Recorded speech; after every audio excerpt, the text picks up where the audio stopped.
Good morning বন্ধুরা, তোমরা সবাই কেমন আছো? আশা করি তোমরা সবাই ভালো আছো। রুক্মিণী লাইভ চ্যানেলে তোমাদের সবাইকে ওয়েলকাম জানাই। তো ওই দূরে আমাদের গাঁদা ফুলের চারা রয়েছে, ওখানে গাছ লাগানো।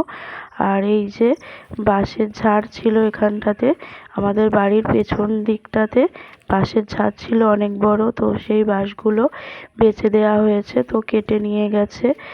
আর আজকে সকালবেলার ওয়েদারটা মেঘমেঘ ছিল, রোদ ছিল না। আর আমাদের এই জবা ফুল গাছটাতে দেখো কত জবা ফুল ফুটেছে আজকে। তো তোমাদের সাথে তাই একটু শেয়ার করলাম। জবা ফুলগুলো দেখে খুব ভালো লাগছিল, অনেকগুলো করেই ফুল ফোটে জবা ফুল। আর নীলকণ্ঠও আছে সাথে। আর আমার ফুল গাছটাতে পোকা লেগেছে।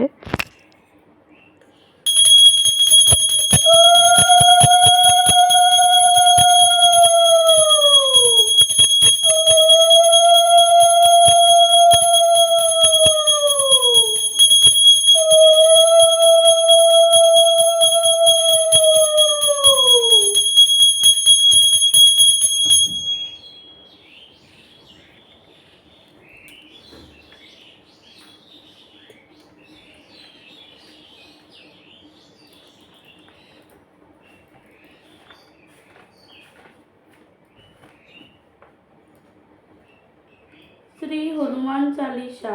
শ্রী গুরু চরণ পদ্ম স্মরি মনে মনে, কোটি কোটি প্রণমিনু তাহার চরণে। শ্রীরামের চরণ পদ্ম করিয়া স্মরণ, চতুর্বর্গ ফল চাহে রবি অনুক্ষণ। বুদ্ধিহীন জনে হয়ে পবন কুমার, ঘুচাও মনের যত ক্লেশ বিকার।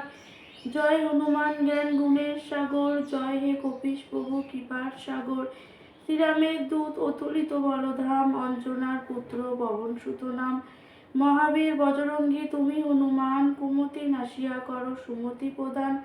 কাঞ্চন বরণ তব তুমি হে সুবেশ, কর্ণেতে কুণ্ডল শোভে কুঞ্চিত কেশ। আমি প্রতিদিনই পুজোর সময় এই হনুমান চালিসাটা পড়ি, তো তোমাদের সাথে সেটাই শেয়ার করলাম। স্নান সেরে নিয়েছি, তারপর দেখতেই পেলে পুজো করেও নিয়েছি।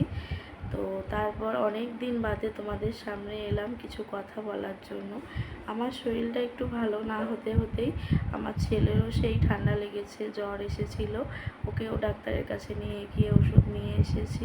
তো বন্ধুরা, সেই জন্য আমি কোনো ব্লগ ভিডিও এই কয়েকদিন দিতে পারছিলাম না। তো তোমরা আমাকে আমার পাশে থেকো দয়া করে। তো আমার চ্যানেলটাকে তোমরা সাবস্ক্রাইব করে দিও, রুক্মিণী লাইভ, আর আমার চ্যানেলটাকে একটু শেয়ার করে দাও। আর ভালো ভিডিও অবশ্যই আমি দেব। তো ততক্ষণের জন্য আমার পাশে থেকো। টাটা, ভালো থাকবে, সুস্থ থাকবে।